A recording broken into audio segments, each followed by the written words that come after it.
Remue ménage. Remue ménage.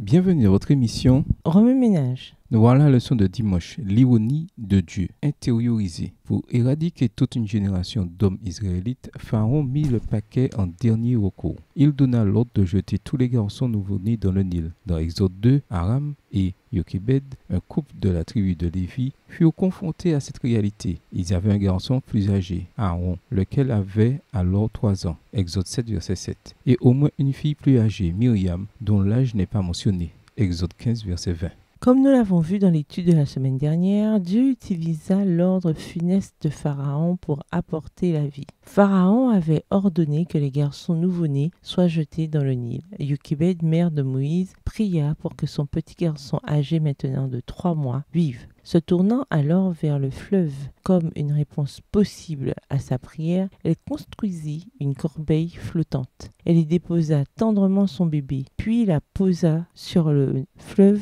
où l'enfant était censé mourir. Lorsque Jochebed partit, Myriam, sœur aînée d'Aaron et de Moïse, se cacha derrière les roseaux pour voir ce qui lui arriverait. Myriam est appelée Alma, un mot traduit par jeune fille. Ce terme est utilisé en général pour décrire une jeune femme en âge de procréer. Il pourrait s'agir d'un point important. Bien que n'ayant peut-être pas été assignée aux travaux forcés comme ses parents, elle était sans doute assez âgée pour avoir des ennuis avec les autorités, pour avoir enfreint la loi de Pharaon concernant les garçons nouveau-nés. Combien de temps la corbeille resta-t-elle sur le Nil ?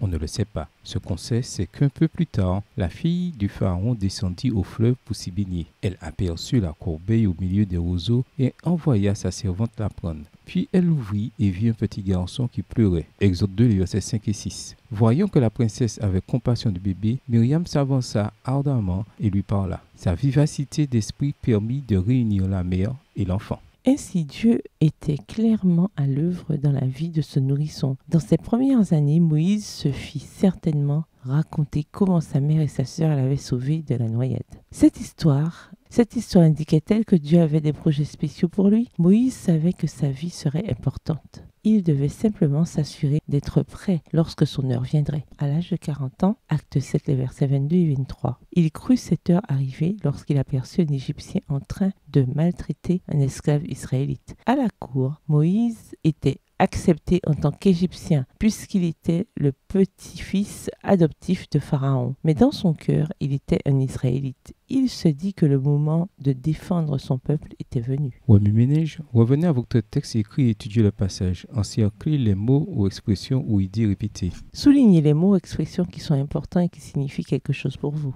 Reliez par une flèche les mots ou expressions aux autres mots ou expressions associés au connexe. Quels éclairages particuliers vos notes semblent-elles indiquer dans l'ensemble? Mémorisez votre verset préféré tiré d'Exode, le chapitre 2. Écrivez-le plusieurs fois pour vous le rappeler plus facilement. Quand on sait que quelque chose doit arriver, comment vit-on l'attente? Est-il plus difficile ou plus facile d'attendre lorsque celui qu'on attend, c'est Dieu? Au revoir. Et demain si Dieu veut. Remue ménage.